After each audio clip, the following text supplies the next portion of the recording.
You're listening to the Basketball Lab podcast with your hosts Mark Shannon, Mark Clark, and Marco Corona.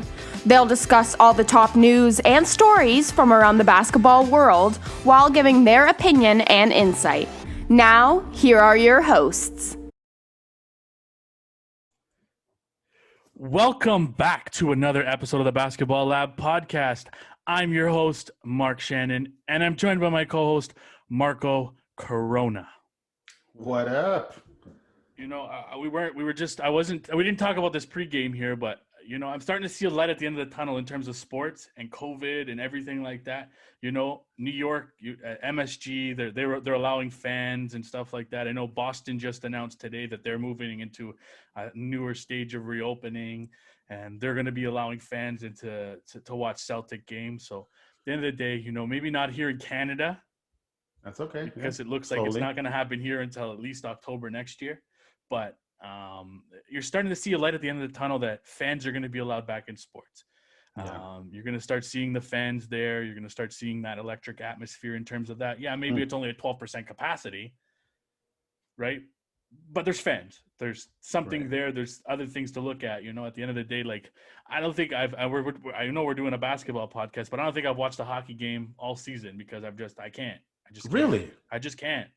It's just, to me, it's just absolutely boring. I was not expecting you to say that. I'm not gonna lie to you. Exactly. You know what I mean? Like that's podcast, but I was not expecting you to say that. You caught me off guard. Like I've probably watched more basketball games than I've watched hockey games, and that's surprising to me because, for me, basketball, the fans play a huge part in the game. I agree. Whereas in the NHL, yeah, they do, but I mean, not here in Toronto because it's like a morgue half the time, right? So I'm glad you said that. Right? I'm it's glad like the you same said thing that. watching it now, but yeah, like I'll say maybe I shouldn't say I haven't watched any game. I've probably watched 2.5 games. That's about it. All season. No, I can't. And you know, like they're playing certain Canadian teams and stuff, but yeah. You know, like I said, I could see it light at the end of the tunnel.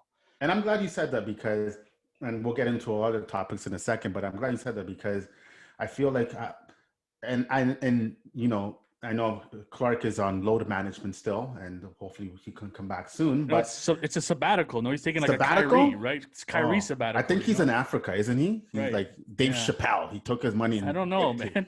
South Africa or some shit like that. Come back. No, that's what I said. Like we haven't been able to get in touch with him. Nothing. You know what I mean? I don't know where he is. Somebody like hit him up. Did anybody have his IG? Anyways, whatever, man. He'll be back. No, he'll be back next week, hopefully. Yeah. But I've been highly critical, and he can back me up when he comes back, of some of the crowds sometimes at Scotiabank. Because sometimes I feel like the people wait for something to happen, right? But I tell you what, I miss watching a basketball game with fans in it, man. Whether I've been to, and we've both been to more than our handful of basketball games per year, or even just watching it from home, it does make a difference, man. And we'll get into the Raptors in a bit, but I hope that, you know, like you said, the light at the end of the tunnel is soon, and we can see it, and we can get some people in seats and social distance and all that stuff. I'm sure there'll be some parameters, but yeah, I miss the fans. I miss watching a full arena, man. Yeah, and you know, both of us obviously we're sports fans in general, but you know, we love the we're sick in the head with sports. Like right, exactly. You know what I mean? We're both dying to get into a sporting event, or once they're allowed, and especially here in Canada, because you know half our teams aren't playing here. But at the end of the day, that's all that we can look forward to. And like I said, it's a light at the end of the tunnel. It looks like things are going back to some sort of a normal at some point, and that's all you could hope for at this point in time. You know, speaking of fans, the NBA All-Star Game is something for the fans. It's always been something for the fans. They put it together for the fans. Me and you agree that they shouldn't be having this All-Star Game during we agree now. No, I agree. When I call you out, we agree. No, you disagree with me in the first time when we talked. You're like, no.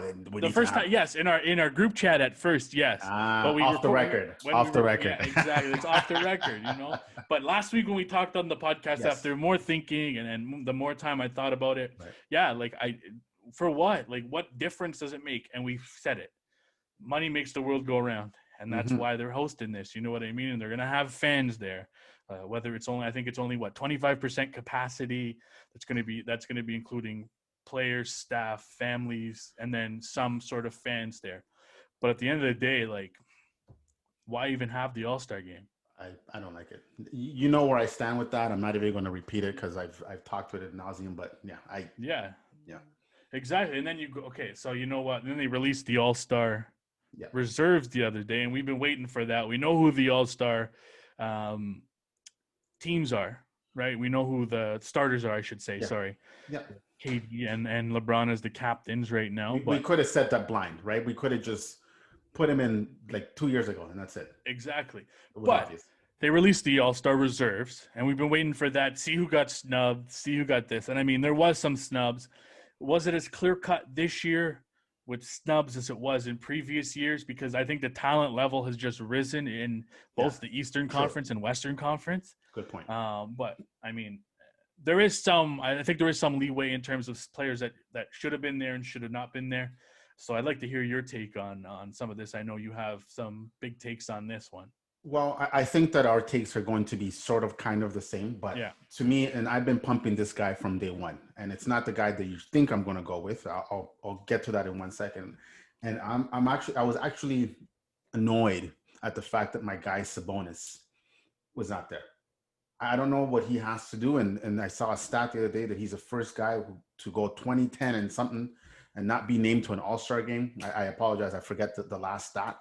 But, I mean, and listen, All-Star games are a popularity contest. They're rewarding the best, the best of the best for the first half.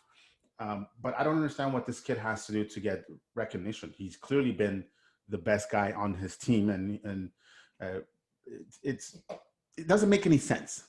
And I say this with all due respect, and we talked about this before we got on. If he's on, then who's off? To me, it's Vucevic, right? And I say this with Gasol's son. But I don't understand what Sabonis didn't do, not what he's done, what he didn't do to earn the spot that Vucevic has, right? Because I guess you can't use the whole winning thing. That goes out the window because Orlando's under 500. Yeah. The Pacers are at or above them. Again, I get it. It's in the Eastern Conference, so, take it with a grain of salt. Yeah. But that to me, it really bothers me. The second and obvious one here, because we're close to home, is Federico, my guy, Freddie Van Vleet. Again, if he's in, who do you take out? I don't know what your thoughts are or not, but I thought that he was deserving of an entry, of a spot there. And just two guys, again, I was going to say Jimmy Butler, but I'm going to put an asterisk on that because Jimmy Butler can get in any year. Trey Young. The knock on Trey Young, I feel that it is the opposite of Fred Van Vleet. Fred Van Vleet can play both sides of the court, and he is excellent defensively, and he's the reason why he should be in the All-Star game if you really want to be a basketball fundamentalist. Yeah. And Trey Young doesn't play defense that much. It's optional. But the guy is a walking bucket. He is a human highlight reel, right? Undersized, and he can ball, right? So to me, it doesn't make any sense because he's a young guy. You want to, as the NBA, you want to feature him, right? But where's the logic there? I don't get it. Is it because it's Atlanta? Yeah, I mean, and that's another thing. I didn't even think of that. They're playing in Atlanta. I mean, it would be thing to have them there, but at the end of the day, which is an oxymoron, what I just said, by the way, because it's Atlanta.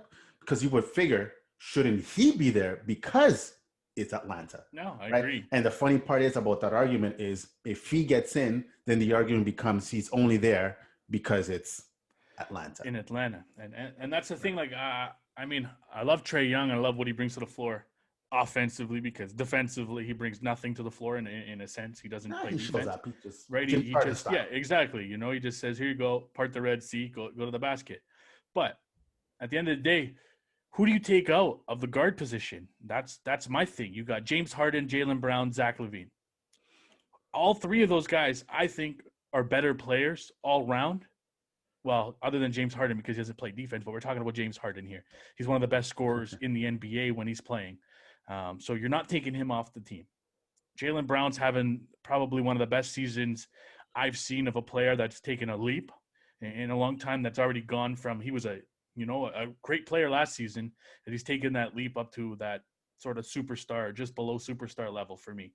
And Zach LaVine. Zach LaVine's putting up 30 points a game, like averaging it almost. He's literally carrying Right? the Chicago Bulls. Yes, he's playing on the Chicago Bulls and he's getting opportunities. And I know that I've seen that on Twitter and they're like, why is Zach LaVine there? But at the end of the day, Zach LaVine's there because Zach LaVine's playing very good basketball. He played very good basketball last year and wasn't on the team. That's true. Yeah. You know what I mean? The Bulls are a game under 500 because Zach LaVine's on that team. Exactly. It's not like they have off that team. They are basically the Detroit Pistons. Yeah, exactly. 100% agree with you. And I mean, to be honest with you, the person I'd be taking off, and don't get me wrong, Ben Simmons is an all-world player.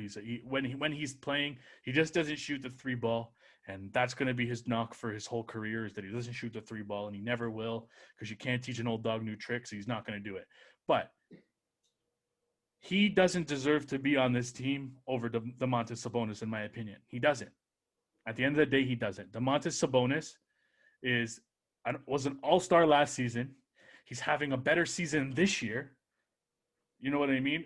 He's averaging 21.5 per game, 11.8 rebounds per game, I think, 5.7 assists per game, which means he's getting triple doubles here and there. He's shooting 35.6% from three-point line. So, I mean, how do you not, when you go from being an all-star last season to being not even on the roster this year, and you're putting up better numbers? Like, it just doesn't make sense. I mean, I get it. Philadelphia's leading the Eastern Conference. They gave 2 players to Philly. But at the end of the day, that's not how it should be. You should be awarding the players based on their stats. Vucevic, I know you said if you could replace him with Sabonis, but to me, Vucevic deserves to be there over Ben Simmons. He's, at the end of the day, I think Vucevic is having a really, really good season this season compared to seasons he's had prior to that. I think Vucevic is having a really good season. Yeah, the Orlando Magic are not that good, and they're not having good seasons. But they're not having a good season. But Vucevic himself is averaging almost 24 points a game, almost 12 rebounds per game. He's shooting close to 48% from the field, almost 40% from 3-point range. So at the end of the day, that's what I'm saying. How would you take him off and leave Ben Simmons on there? Don't get me wrong. Ben Simmons is a good basketball player.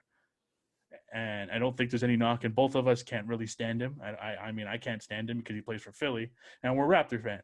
But statistically speaking, and looking at it that way, I think Sabonis should be over there, Simmons. And, I didn't think Vucevic should be on the team originally, but I do think he should be on the team. And this is not to penalize Vucevic. No, right? Yeah. No, right? I mean, to your point, yes, he's having a great season and earned it. And I think maybe the easiest solution, and just to be clear, I watch the All-Star game for the most part because there's usually nothing else on that Sunday, right? Agreed. Because I think you said it the other day very well. It's like, what did you say? You don't want to watch a bunch of guys, fools not playing defense or something like that? It was funny. That's literally all it was. I mean, at the end of the day, it's basically a pickup game. Yeah, exactly. That's what I mean. That's what I said. I think I don't want to see a bunch of fools play a pickup game. Right. But if there's nothing else on and I want to be entertained, then I want to see at least guys who've earned the right to be there. Yeah. I think the All-Star game itself, I mean, I like the dunk contest. I like the 3-point competition. I know they're not having the Rising Stars games for obvious reasons this year. So I like the event itself. But if you told me one day, it's like, you know what, we're going to take away the All-Star game. Oh, well, it is what it is. Like, yeah. You can technically just nominate guys at the halfway mark of the season. Like you have send it in writing and here's our first half All-Stars and that's what it is, right? But it's all about this at the end of the day. And they got to send the guys who are more marketable than not. Yeah. No, I 1,000% agree with you on that. And I mean, like I said, Jimmy Butler, another guy. He could have been there. He's only played 19 games this season, I think. If I remember correctly, 19 games this season. He's averaging 19.1 points per game, 7.6 assists per game, 7.6 rebounds per game. He's got 4 triple doubles in the season. That's 5th most in the entire NBA, and he's only played 19 games. Now, if I'm in Miami and if I'm in Toronto, if I'm a Butler or Van Vleet fan, respectively, as annoyed as I am for your guy to not be there, I'm actually okay with it because, number one, you need Jimmy Butler for the stretch run, and you know Miami's going to have a big push in the second half. And Van Vleet has eaten a lot of minutes, man. And if I'm not mistaken, top 3 in the league, he is. I think he's actually second in the league behind the other 23, right? LeBron James. So to me, you know what? He doesn't go, but get some rest because that second half of the schedule for the Raptors is absolutely atrocious. Yeah, and then you move out west, out of the Western Conference. I mean, to me, the Western Conference is the hardest conference to choose. In my opinion, that was tough. Right, that's a tough one. Because at the end of the day, I don't think they got it wrong, in my opinion. Other than picking Anthony Davis for no reason, you gave him a nod. Great, fantastic.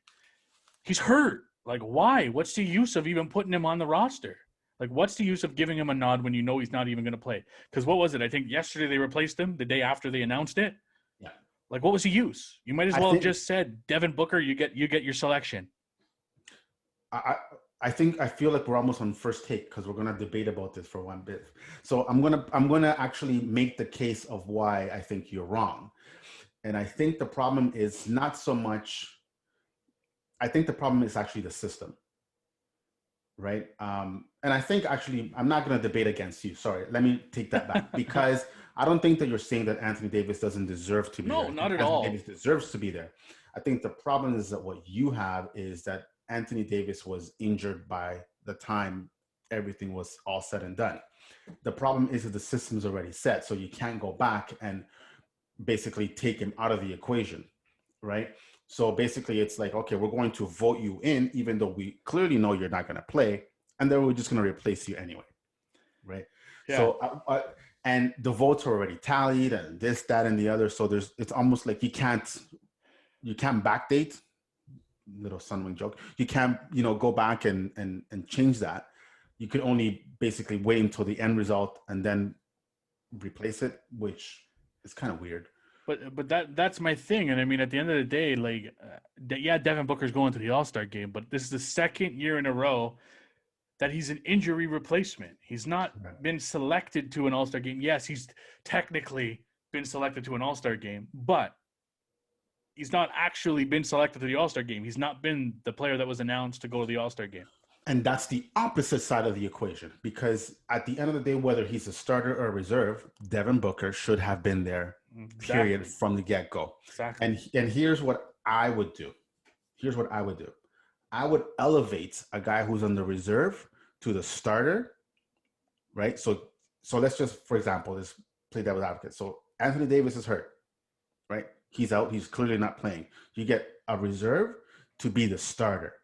And then you get that empty spot in the reserve to get somebody else in there. So think about it. So Devin Booker has now technically bypassed the line, but he wasn't even voted in to begin with. Yeah, no, and that's the thing. And I'm like, that's what I'm talking about, the system. The system doesn't make any sense. Yeah, it's just, and like I said, but at the end of the day, starters, you got on that. But at the end of the day, starters, in the grand scheme of things, doesn't really mean anything. No, it doesn't. Because at the end of the day, they go into a pool and they get drafted, right? Right. You know what starters means? You know what it means? I'll tell you exactly what it means. What? Contractual leverage. Because at the end of the day, when you're doing your contract, you are an all-star starter. And I can guarantee a lot of these guys have that in clause in their contract. And that's the difference, could be the difference between $150K or, $500,000. Yeah, no, and I agree with you. But talking of snubs and, in the Western Conference and the snubs, but obviously I said Devin Booker, I think he's one of the most disrespected players in the NBA. And I mean, maybe that's because I agree with LeBron James on that. And that's not just because I'm a Suns fan and I like Devin Booker and any of that. It's at the end of the day, Devin Booker is arguably one of the best shooters in the game. And he doesn't get enough credit for being that shooter and being able to, everybody talks about Chris Paul coming in and changing that culture of that team. And we know the way they are right now, 9 games above 500. But Devin Booker's been there. He's put in the work. He's done everything he's needed to do for that franchise. And he's not been rewarded in terms of all-star appearances. This season, he gets in again as an injury replacement for another injured player. Last season, he had a better season last year than he's having this year, in my opinion, and he was an injury replacement. So, I mean, to me, that's the biggest snub for me. He got in eventually, so I guess we can't really sit here and say he's a snub because he's there.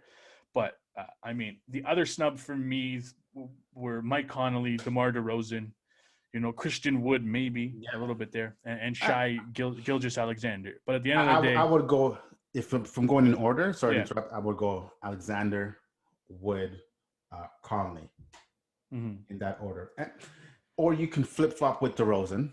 DeRozan's having a hell of a year, man. He is. DeRozan's having a heck of a year, man, and whether he would have gone, considering the unfortunate passing from his father just 2 weeks ago, I guess it was, or last week.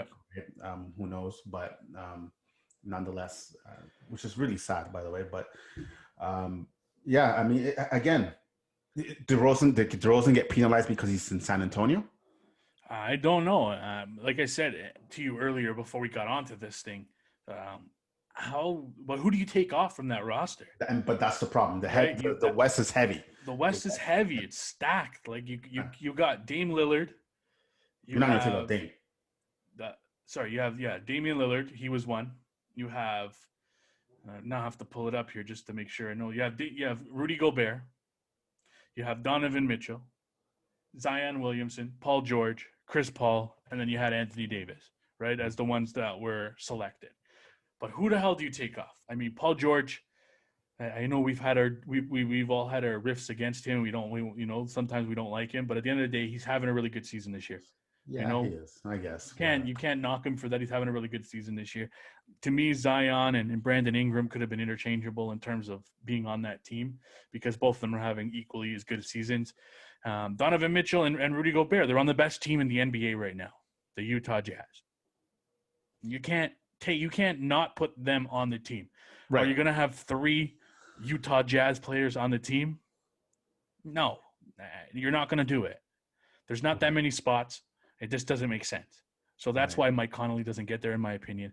DeMar DeRozan, he's having an outstanding season, 12th in clutch points this season. Almost averaging, 20 points a game, 7 assists per game this season. And he's having a great season. He deserves to be there, but we've said it. The West is stacked. It's hard to choose from that. If they had 2 teams, two Western Conference teams, DeMar DeRozan would be there. Shai Gilgeous-Alexander, he'd be there. Christian Wood, Mike Conley, they'd all be on the second team All-Star there.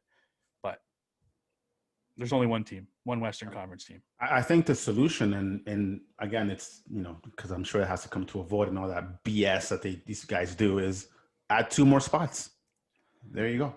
No, I agree with you. And like it could be COVID related that, there's not as many, maybe they add an extra 2 spot. They could have added an extra 2 spots, but because of COVID, they kept the rosters smaller. It could be that. Yeah. I don't know. I don't know the normal roster size. But every year, COVID or non-COVID, we're going to have this conversation, whether you like the All-Star game or not. It's not who's there, who's not. There's a lot of parity. And you can make the argument in every sport, right? Like baseball has the same issue and hockey has the same issue, and et cetera, right? But I think there's different sports sort of handle it different, right? And it's funny, I kind of remember, I think it was 93 in Baltimore in baseball, sorry to cross over to baseball, and the Jays had like 5 or 6 guys, right? And then basically everybody's voting the guys are on the best team, right? They had like like it was just crazy. Basketball doesn't work that way. Right? No, and I Cleveland doesn't have anybody there. And it's weird because in baseball, the All-Star game means something. At the end of the day, it's an All-Star game, but it means something towards having home field advantage in the World Series. They changed that, didn't they? No, I think it was just this year. It didn't matter because they were having it in a neutral site. That's stupid. But they didn't have an All-Star game anyways, right? So doesn't matter. Let's stick to basketball. But we were talking about Fred Van Vleet earlier, so I think it's time we talk about the Toronto Raptors. Toronto Raptors have, they started off hot garbage. They weren't. I didn't know where you were going with that. Right, they weren't winning. 2-8. 2-8 to start the season. Now they're what 500 on the season, or a game above 500, I think. 16 and 17. As we speak. Right. So there you go. They're 16 and 17, one game below 500. They've turned it around, and they did a lot of that without Kyle Lowry. And I'm not going to sit here and say, the Raptors are better without Kyle Lowry, like all these people post on Instagram and things. The Raptors have won this many games without Kyle Lowry and this and that. But, rumors came out today that Kyle Lowry would prefer to go to the Philadelphia 76ers if the Raptors were intent on trading him. And don't call the kettle black. Let's be real. Kyle Lowry's from Philadelphia.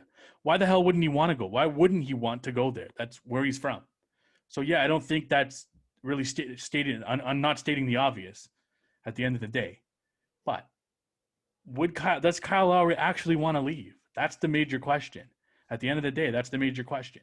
Right. And I think based on what he has done in this city and his legacy and, people want to put the statue up tomorrow, et cetera, at the end of the day, Kyle Lowry has the last call. If you listen to everything that Masai and Bobby have said and everybody on MLSC and the Raptors organization, it's basically Kyle Lowry's the legacy player. Yeah. Right. And they're going to allow him to dictate what he wants to do going forward.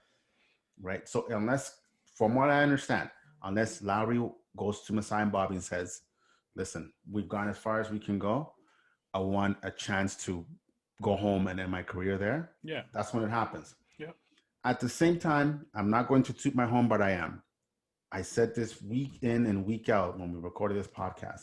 Let this team get to about 500 by the All-Star break, or about 5 games short of the All-Star game, right? All-Star weekend break. And they're right there in spite of, and Lowry's missed 4 or 5 games, right? And this team is still right there. So to me, and I know these rumors sort of came out, and by the way, it's worth noting that these rumors came out of Philadelphia, not out of Toronto, right? That Lowry wanted out and that he would want to go home. To your point, that's obvious. That's Captain Obvious. Yeah, right? exactly. Who doesn't want to go home? We've been through this. Everybody wants to go home, whether they want to come home here in hockey. Everybody wants to come back to Toronto, or Kawhi wanted to go home to LA. Exactly. I was just about to say that Raptor fan know that best. Kawhi wanted to go home. Let's just move on from that. That's obvious, right? So to me, unless Lowry asks to be moved, I don't think he's going anywhere. Yeah, and unless I agree. The Raptors completely go in the tank in the second half. And I think he's a free agent at the end of the year, right? If I remember correctly. And his agent had to come out tonight, like you sent it to me before the podcast even recorded, that he had to come out today and say that the reports are untrue, that Kyle Lowry is not pushing for it, and he literally had to go on a call with Bobby Webster and Masai Ujiri to let them know that it wasn't coming from Kyle Lowry's camp. Yeah. You know what I mean? So that right there, yes, maybe that's just the agent covering it up or whatever the case is. We don't know. At the end of the day, we don't know. The agent, they're looking out for his player's best interest. He's going to jump in front of it as best he can. But at the end of the day, Kyle Lowry's been here for what, 10? I don't even know how many seasons now. It's been so long that he's been here, and he's been doing it, consistently for however long he's been here. And at the end of the day, Kyle Lowry is going to make his decision based on his family and what his family wants. So if he wants to chase a ring and he wants to go to a ring and he wants to go to a contender, then by all means, go for it. He's given Toronto his heart and soul for his entire Raptor career, in my opinion. You know what I mean? If he wants to go, let him go. But if he doesn't, the Raptors should look at that as Kyle Lowry showing that his loyalty is to Toronto. Right. And the one point I think I want to just make as well, too, is that if the Raptors decided to go to Lowry and say, we want to trade you, and Lowry said, okay, I think that's actually not a scenario that's impossible or like the end of the world. No. If you think about it, and you just said it, he's a free agent, expiring contract, right? The Raptors are 500 or whatnot. And if the event happens that they feel they're not going anywhere, they already have their point guard of the future. We clearly can agree on that. It's Federico, right? Then you make that move, and it's not an ugly breakup. Yeah. Right. It's mutual. But I think that this was actually literally be mutual. If you really go back and rewind in the history of the Raptors, what everybody has left, it's been always in an awkward situation. Vince, right? Chris.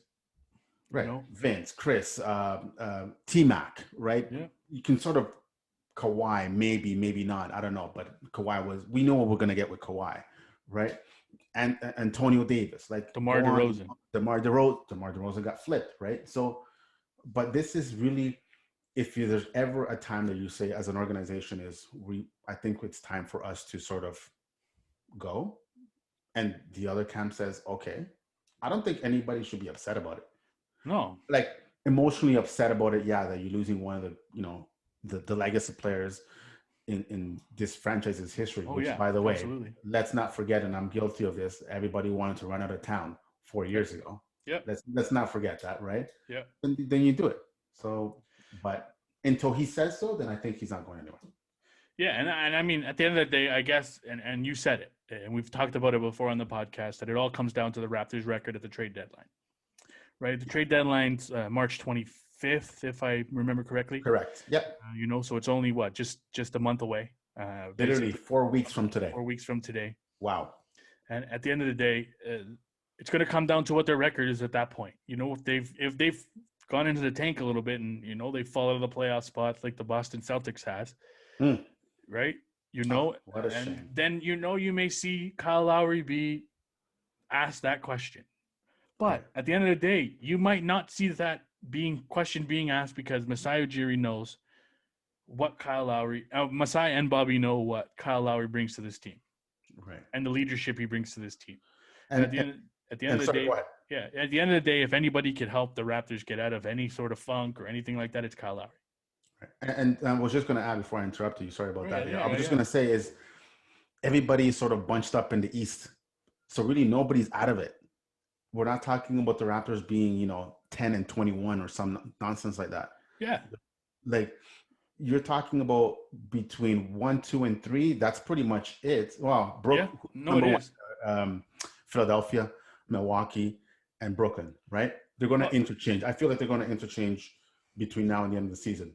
4 through 10, actually 4 through 12 is a mess. 4 through even 13, all the way to Washington. Right. And don't Washington with 11 wins. Can you believe that? Like they're playing well recently. Exactly. Right? Now, don't forget you have still the play-in game, right? So you can't really just throw the season away because you feel like, well, it is what it is. No, and then you get it. Once you get in, who knows? No, you're right. I'm telling you right now, the way the Raptors play, and I still think they're missing one more ingredient. Well, two, really. A guy who can create his own offense, which they don't have in this team, by the way. I really don't believe that they do. I agree. And a rebounder. 30th in the league in rebounds. Like, it is what it is. That's pretty obvious, right? They get in. This team is one of those teams that you don't want to face. Yeah. They're obnoxious. I don't think they go to the East Finals. But once you're done with them, whether it's first or second round, whatever it is, you're not going to be the same team coming out on the other side. I'm telling you right now, this is the one team that you don't want to see. Well, yeah, you look at the Boston Celtics last year in the playoffs. You know what I mean? Yeah, the Raptors ended up losing to them in 6 games, I think it was. But did they go to 7? No, 1 to 7. Sorry, yeah, they went to 7 games. 7. That's right. The Raptors forced. They went to games. They went to 7 games. That's right. But the Celtics didn't come out of it on the other side feeling all that great. They went. If anything, they were exposed. Right, they were exposed to the Miami Heat, and they ended up getting, knocked out in the Eastern Conference Finals there. Yeah. Keeping up with the Celtics here. At the end of the day, like they're probably one of the teams that's going in the opposite direction from most other teams right now. You hate to see it, eh? Not at all. Don't hate to see it at all. At the end of the day, you look at their record. They're 28th in terms of pace of play. That's a shame. Which means they're one of the slowest teams in pace of play. They're 28th in assists per game. Oh, it sucks. Which means you're not passing the ball. Yeah. They've got 4 players averaging double figures. Oh. Kemba Walker, Jason Tatum, Jaylen Brown, and Marcus Smart. Everybody else is averaging under 10 points per game, which means they're not getting any secondary scoring. I don't want to hear about no Peyton Pritchard. I don't want to hear about no Tristan Thompson. I don't want to hear about any of them because, to be 100% honest with you, they don't have the depth they had last year, in my opinion. They don't.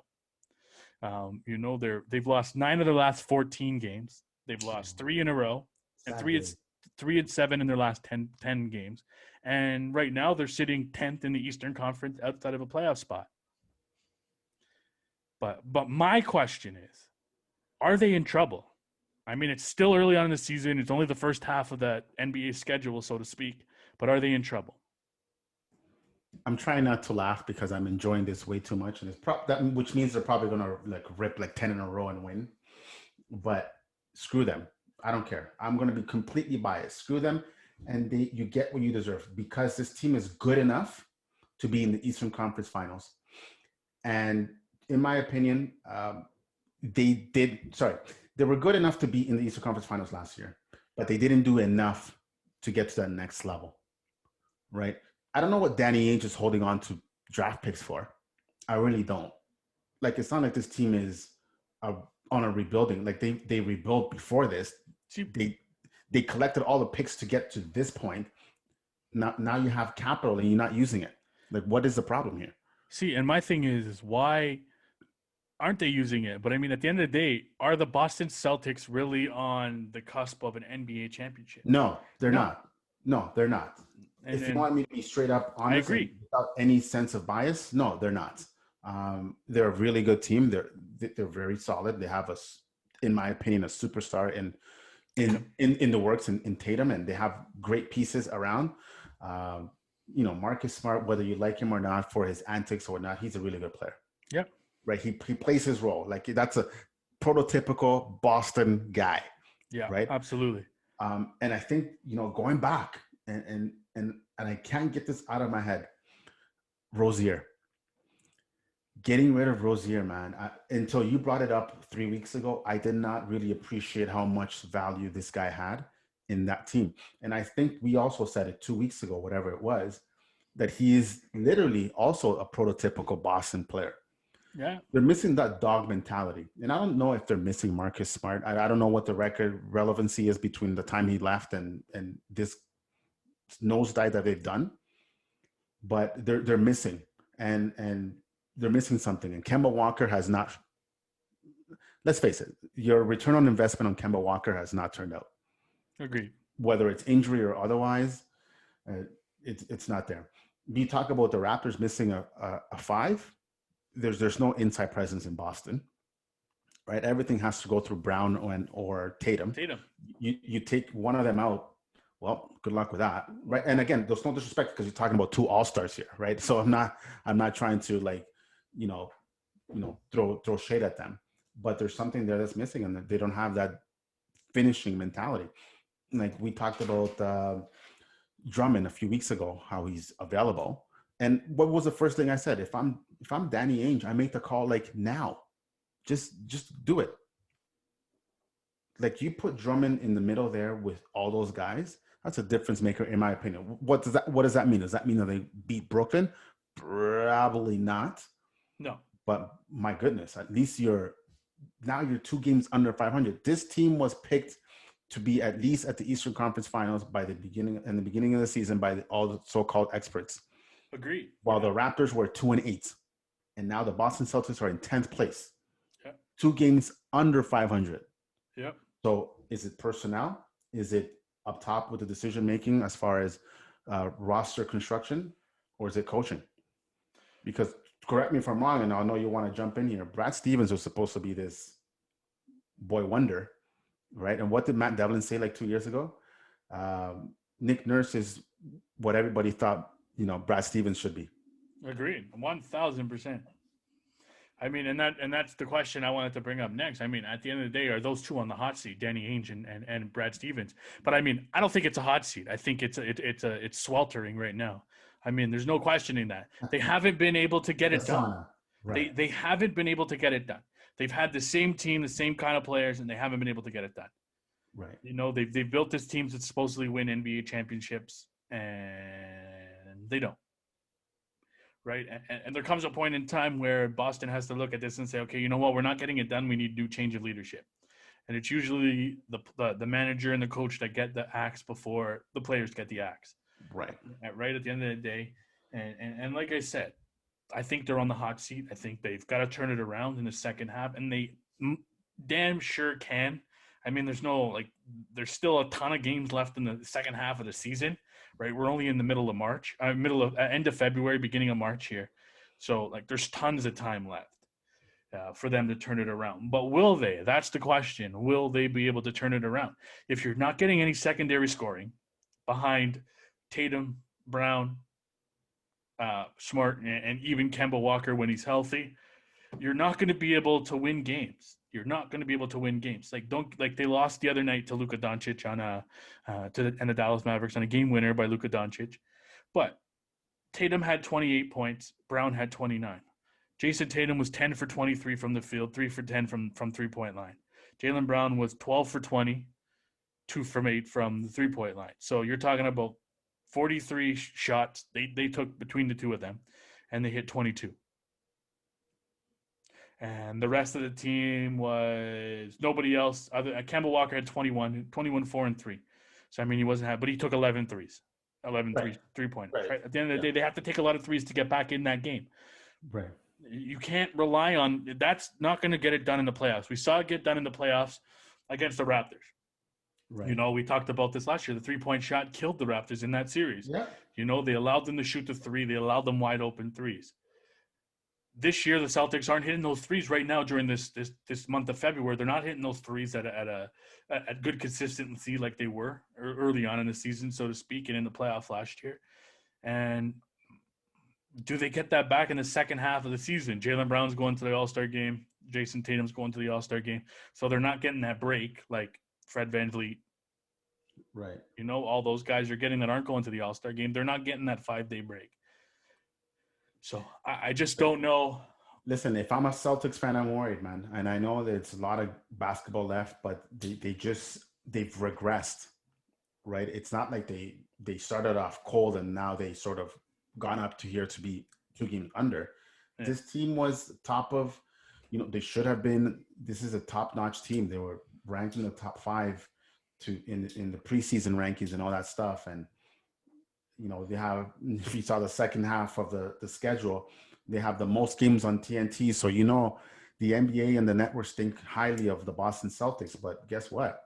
This is a mediocre team right now. 1,000%. You are what did Bill Parcells say? You are what your record says you are. Yeah. And they're 2 games under 500, right? By the way, you put Jason Tatum on the Raptors. This is a completely different story. I can guarantee you the Celtics are a lottery team and the Raptors are fighting for second or first. Because the Raptors are only missing a game breaker. That's what it is. Yeah. They're missing a game breaker. And this is no disrespect to Lowry and Pascal but there's a different dynamics with that team. Well, and that's the thing. I mean, you mentioned it with the Raptors. They need that game breaker. Right. Kawhi Leonard was that game breaker. He was the piece they needed to get over the top. A silencer, right? Right. Exactly the fourth quarter player that you need in the fourth quarter that's going to hit the big shot when you need it. Right. Do they have that?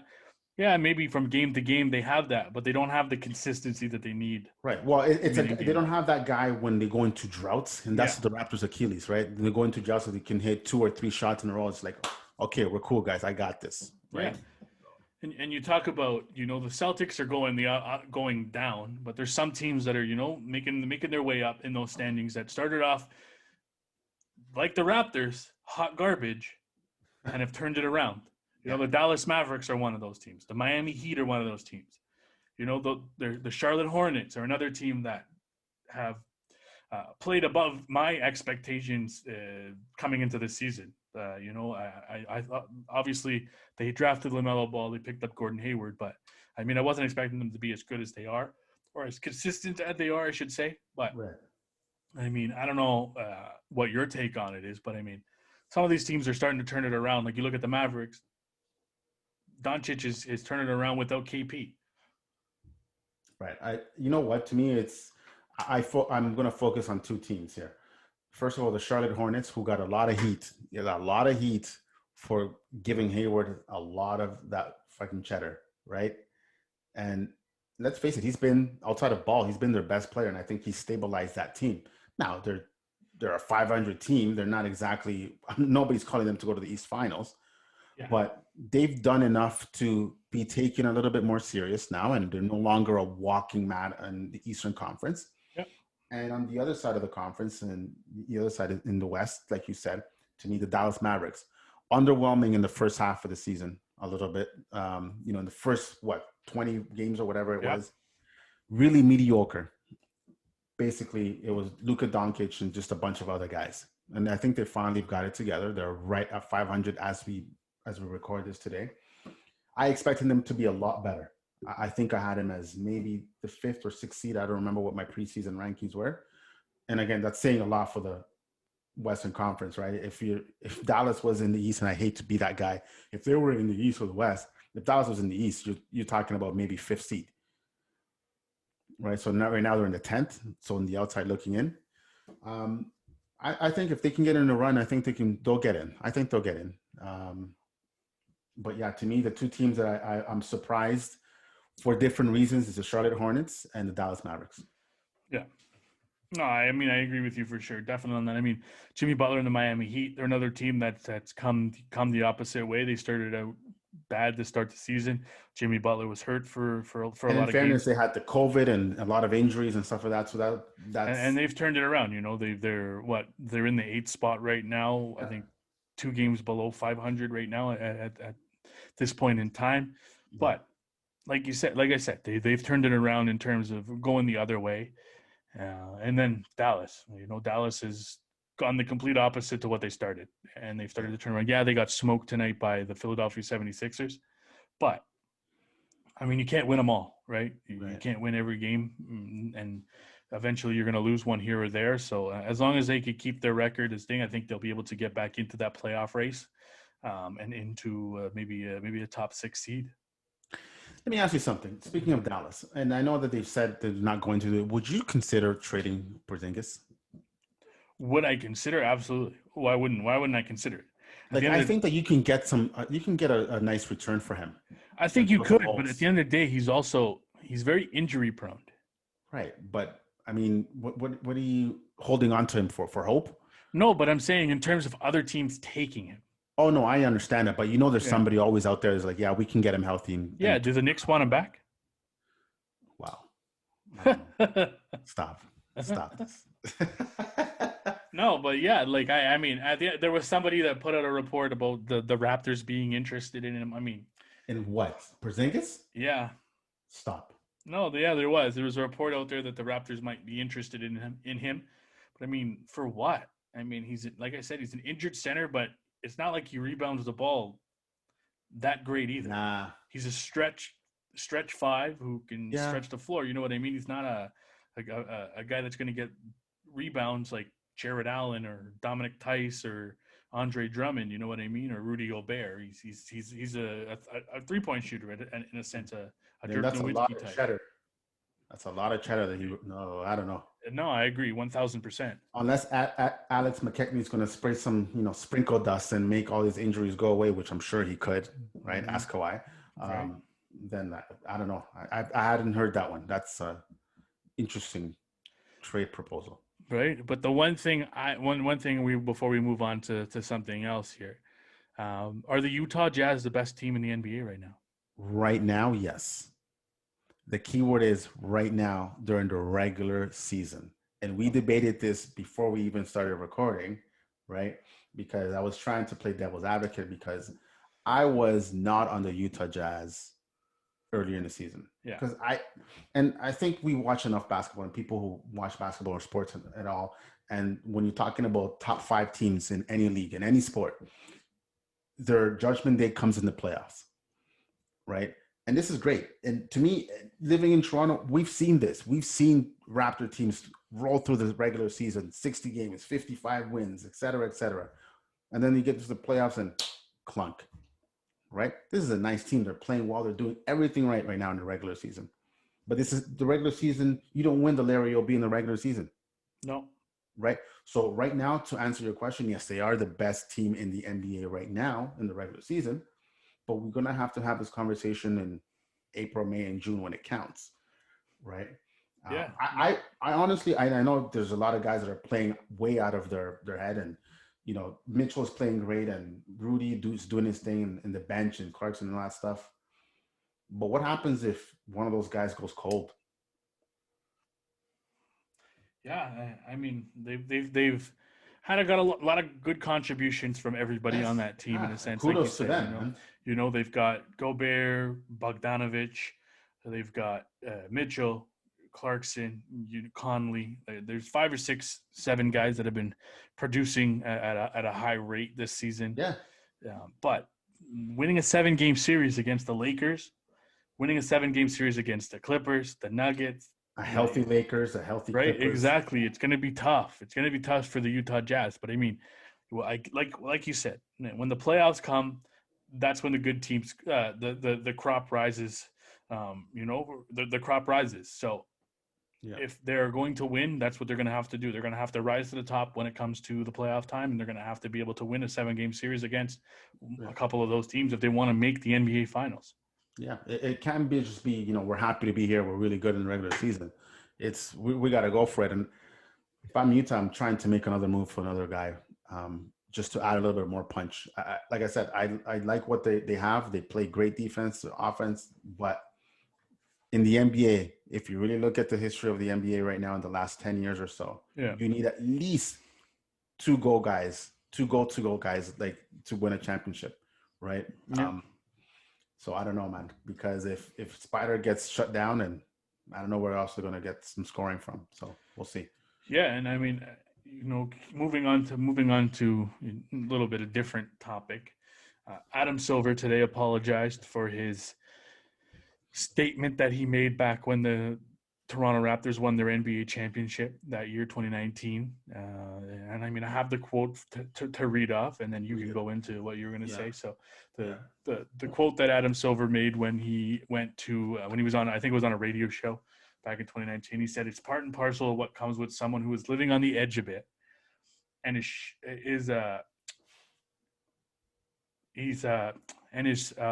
hardwired to march forward with incredible energy."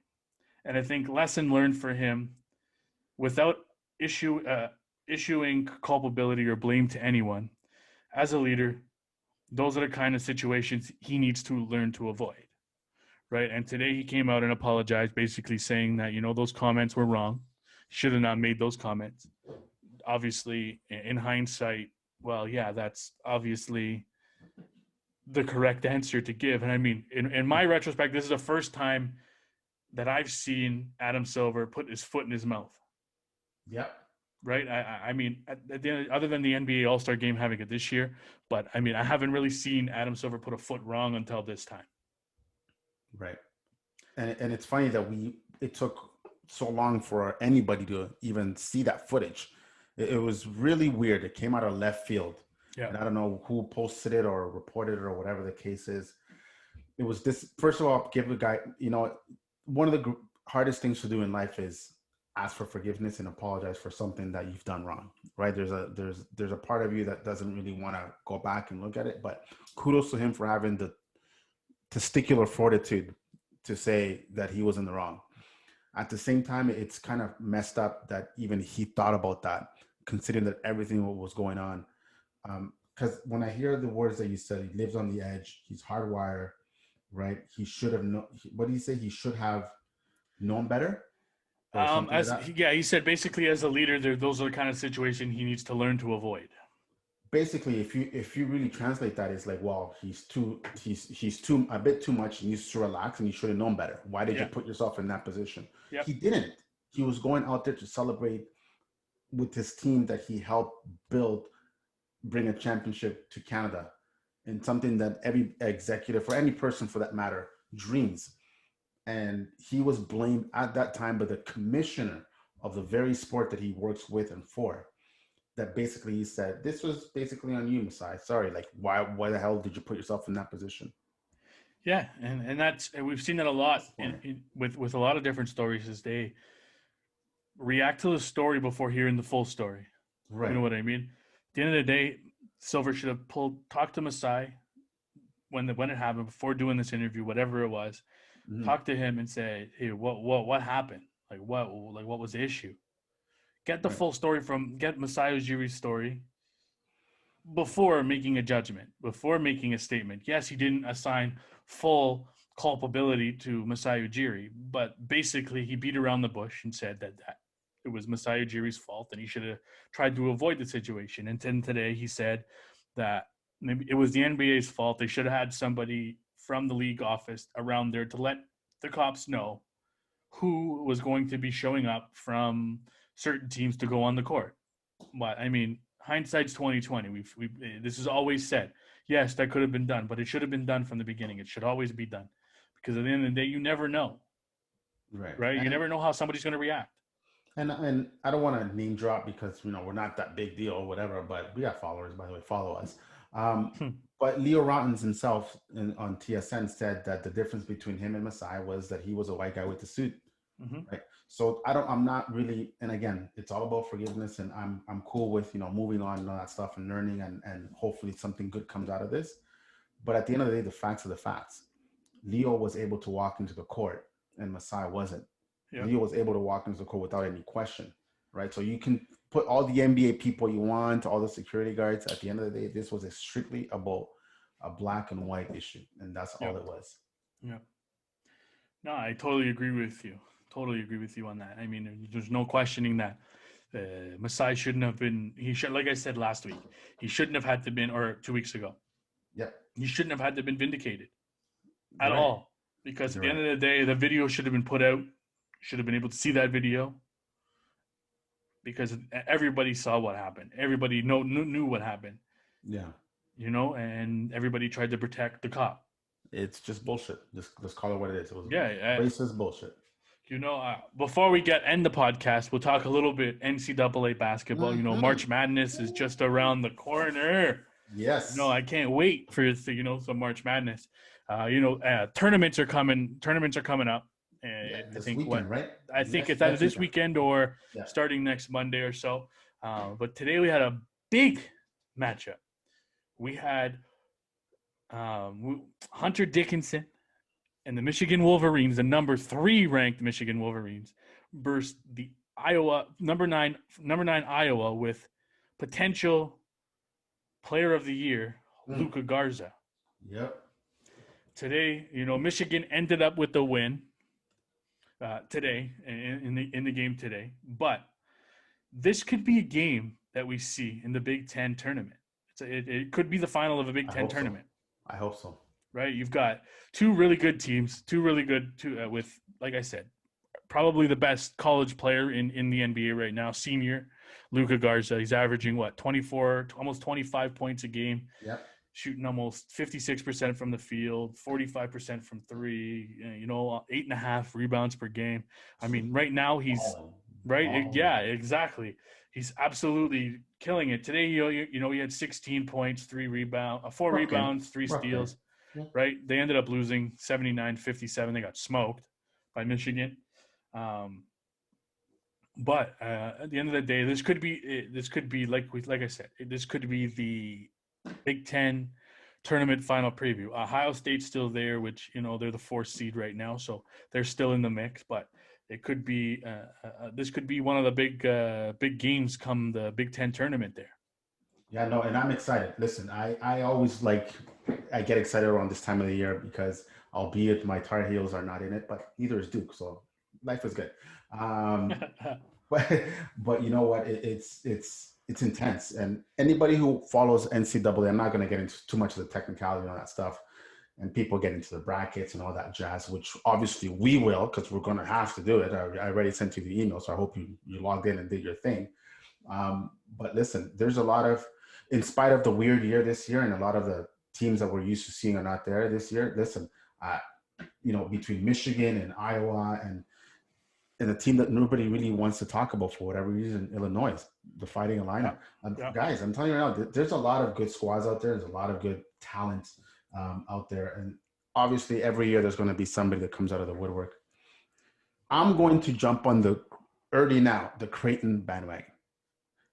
I'm telling you right now, the Little Wild 13 number seed right now, ranked number 13 right now. Yep. How they are ranked and positioned, and once the tournament and selection Sunday begins, and see what happens in the following week with the tournament. Yeah. I'm excited, man. But this kid from Iowa, going back to your point, this guy can ball. Please, if anybody has a chance to watch any footage this weekend or any of the games, please take 15 minutes to just watch. You're going to be thoroughly impressed. Well, and it's funny because over the last, obviously, you see, we put the scores up of the NCAA. We put the recap scores on our Instagram, so you could check them out. We'll have those up tonight too as well. But there's been coming prior to this, there weren't very many upsets. No. But recently, over the last week, there's been upsets galore. Michigan beat Ohio State on Sunday, which was another big matchup for Michigan. They played 2 back-to-back big games this so far. There weren't any big losses there. And then I think Tuesday we had Georgia Tech beat Virginia Tech. Yep. Right? And then you had Michigan State, the Spartans, knocked off the number 5 seed, the Fighting Illini, 81-72. That was a huge upset right there. Arkansas beat Bama. Arkansas beat Bama yesterday. You had Kansas State beat Oklahoma, the number 7 ranked Oklahoma, the other day as well. And then, like you said, Arkansas beat Alabama 20-6. The 20 seed Arkansas Razorbacks beat the Alabama Crimson Tide there. And then, your Creighton Blue Jays beat the DePaul there 77-53 last night. So, in a grinding out game, right? Yeah, there's been no upsets tonight so far. I mean, I think if we're looking at it in a sense, I think Gonzaga is the runaway favorite right now in terms of tournament favorite. But right now. But at the end of the day, Gonzaga has been a tournament favorite for the last 4 or 5 years. Yes, we've seen this before, man. Exactly, it's a Gonzaga thing because they play in a weaker conference. You can say it. Yeah, right? It's a weaker conference, and they pad their stats. They're 22-0, right? This season. It is what it is. They are what the record says. I should say 23-0 after they won tonight, but 23-0. But I mean, and don't get me wrong, they have a lot of good, talented players. Corey Kispert, senior. They've got Jalen Suggs, who's probably going to go in the top 5, top 6 in the NBA 100%. Draft this season, right? Yeah. They have Andrew Nebhard, the Canadian that transferred from Florida State, I believe. So they've got talent on that roster, but are they going to be able to get it done in an NCAA tournament? That's the question. When anything happens, Cinderella's come out of the woodworks, left, right, and center. The glass slipper comes every left, right, and center sometimes, So at the end of the day, and with this tournament, it's going to be a lot different than most other tournaments because there are not going to be a ton of fans there, right? Right. Have they confirmed there's going to be any, or there's going to be? Yeah, there's going to to be fans. Right. I think there's 20. I think they said 25%, but it's going to be a mix of family members, coaches, players, and so literally they're keeping a bubble in the bubble. Right. Yeah, it's all going to be played out of Indianapolis, correct? Yeah, it's all going to be played out of Indianapolis. I think it's going to be played at 2 sites. Obviously, I mean, they can't play it at one site. That's way too many things. Right. But I think they're going to play it out of a couple different arenas. But, at the end of the day, that's what they're going to have to do to fit all these 64 teams into a bubble and see what happens there. But, I mean, I'm looking forward to it. I look forward to it every year. Last year, it sucked. We weren't able to get it because of COVID. But, I mean, it's back this year. It'll be on all day. All night, and some guys you got to look for if they're there. Cade Cunningham, yes. Jalen Suggs. There's another guy, Luka Garza. There's a lot of talent in that out there right now, and you're going to be looking for a lot of those talent. Well, in the coming weeks, the next couple podcasts will outline some of that. Maybe we'll put that on our Instagram as well. So if you want to follow us on our Instagram, the B-Ball Lab on Instagram and Twitter as well. We're going to put our scores. We're have our 2021 way too early mock draft up there right now. Cade Cunningham never too early. Right? Never too early. It's never too early for it. Cade Cunningham going number 1 overall there. So like I said, if you want to follow us, head to our Instagram, the B-Ball Lab. Same thing with our Twitter. Also, follow us on YouTube. Subscribe to our channel on YouTube. Look at our handsome faces. How can you not follow us? Right, exactly. We're missing our boy Mark. The sabbatical. He's in Africa somewhere. Right? It's fine. He's on his little sabbatical. But, go to our YouTube page, the Basketball Lab Podcast. Click the little subscribe button. That's all you got to do. Click the little subscribe button. That's all you got to do. Click that little subscribe button. And if there's content you guys want us to cover for you, whether it's maybe we can go into highlighting specific players, maybe we can have a 5-minute conversation about Luka Garza next week or Suggs or whatever the case is. Yeah. Or if you have a favorite team that you feel, maybe you're a Spurs fan, Mr. Ethan Shand over there in Milton. Shout out to you. If we haven't focused on your team, let us know. We're for the people, man. And maybe the three of us will hop on an Instagram live, or two of us, or whatever. We'll hop on an Instagram live. He's trying to get us to do that. I'm telling you, man. I might do it. I might do it. Well, 10 minutes, 15 minutes out of our day, at the end of the day. I'll go live. Right? We'll go live. We'll talk about something. We'll take some questions from the fans. Yeah. Maybe we'll have somebody from, a certain team call in, or a certain executive. Yeah. Maybe. Well, you never know. Well, no. But yeah, let us know. We're here, and we love talking ball, and college basketball is going to come up fast and furious. So we're going to be all over that, even without my Tar Heels. Thanks for listening to another episode of the Basketball Lab podcast. Thanks for joining us this week on the Basketball Lab podcast. Make sure to follow us on our social media. You could follow us on Instagram and Twitter at the B-Ball Lab. You can also subscribe to our YouTube channel, the Basketball Lab podcast, and you could also find us on iTunes, Spotify, and Amazon Music.